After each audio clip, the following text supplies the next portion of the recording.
Hi, I'm Dr. Paul Van Valen, and I'm presenting part two of my series on grief. This is the second stage of grief, sorrow and depression.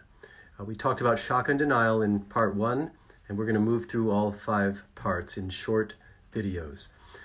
Everybody in the world has lost something in the past few weeks. I have lost the freedom to go to my favorite restaurants. I've lost the freedom to get together with my favorite friends, get together with my colleagues. I've lost the freedom to go to my office, and the list goes on and on.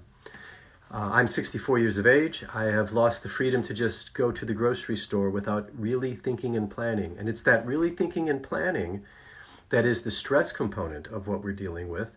The loss component is the grief component. And these two things come together to magnify each other. Cumulative stress, and some of those stresses are loss. And so we're dealing with grief. Sorrow, most people are familiar with sadness. If we lose something, if we lose someone, we feel sad. The bigger the loss, the deeper the sorrow. The more your daily life is changed by your loss, the more reminders you have of that loss, the longer the period of time to adjust, the longer and deeper the sorrow. What do you do with people that you're trying to help who are experiencing grief? The rules are very simple. You listen well with empathy.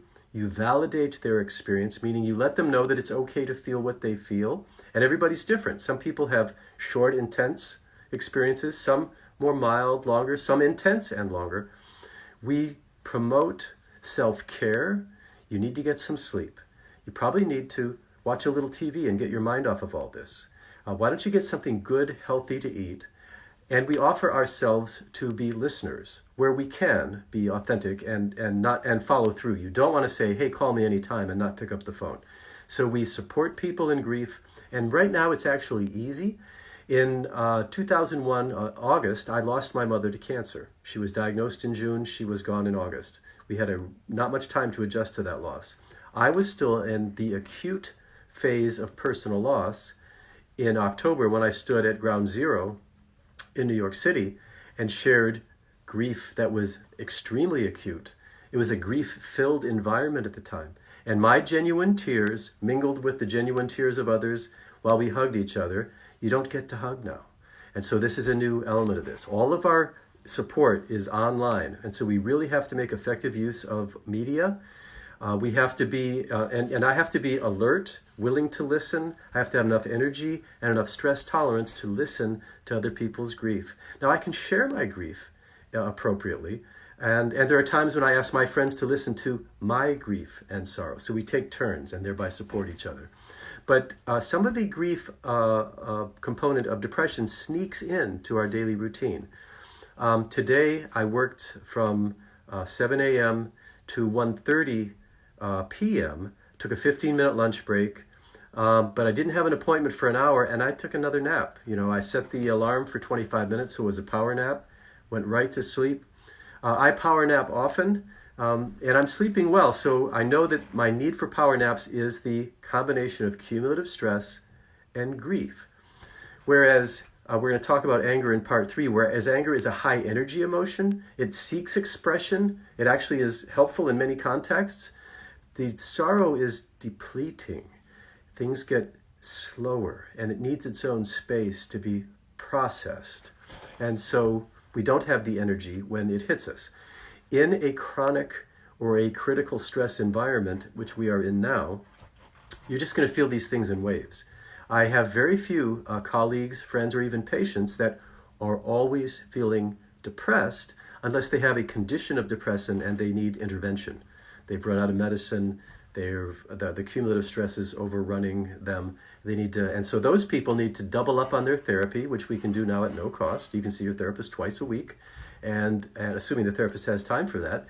And you need to be sure you have a stash of medication so that you don't run out. When you run out of antidepressant medication, it takes sometimes a month to build it back up. It typically takes 4 to 6 to 8 weeks when you start your medicine before it's what we call fully therapeutic effect. So if you run out, if you stay off long enough, you're starting over. And that window of time where you're taking the medicine, but it's building up, is not therapeutically valuable. So everybody that does need medicine, I would apply that to any health condition.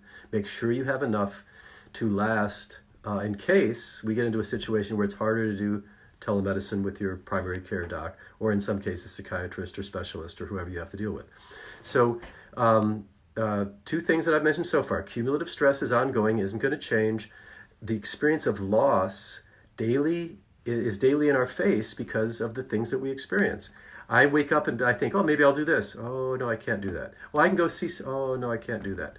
And I did a post, I think already about death and no funeral. Everybody is going to go through something in this pandemic period where you desperately wish you could make a human face-to-face hug, handshake, some kind of connection, and you can't do it. So this is ongoing. What do you do with it? You acknowledge it. You know what? I don't have the energy that I had. I need to sleep more, be sure I get exercise, eat good food, and take breaks from it. We have, most of us, access to media. So every night we sit down, the three of us who are in my house, and we have a meal together. And sometimes it's just we decide we're too tired to talk. We're going to watch TV and do this. Most nights, though, we have a meal, and then we decide, what do we want to do? Do we want to watch a little television? Do we want to play a game together? And so that social connection gives us an opportunity to talk face-to-face. I'm blessed to have my wife and my middle son came to be with us. I talked today to a young man who is totally alone in his apartment in Northern Virginia. He's from Southeast Virginia. He's up there as a student, and they've closed down the practical applications of his classes. What do you do? So he and I talked about, just it's good to talk to people. Another thing about depression is you're not creative. You don't have the juices flowing. The energies are just with every breath, just in the moment. So you need other people to speak to you. Sorry for the cough. It's allergy time. As I did to him. So what can you do that's creative? What can you do that connects you? What can you do that expresses what you feel? And in a few minutes, you see hope pick up. Oh, I can do that. I can do that. So we need to encourage each other. So it isn't. If you're a fixer like me, you don't want to just, as soon as somebody starts sharing their feelings, you say, oh, do this and it'll fix it. First, you have to allow the expression of the sorrow to come out. And so you receive it with empathy. And then when you see they go to calm, they go from sad to calm, then say, have you considered this? And then you can engage in conversation. Empathy first, help them mobilize their resources, and I'll provide ongoing support as much as you can. You need to give this, you need to receive this, and that's how we're community. We give and take. I welcome every comment and thought, personal expression about all the teachings that I'm doing. Your feedback shapes these as we move forward. God bless.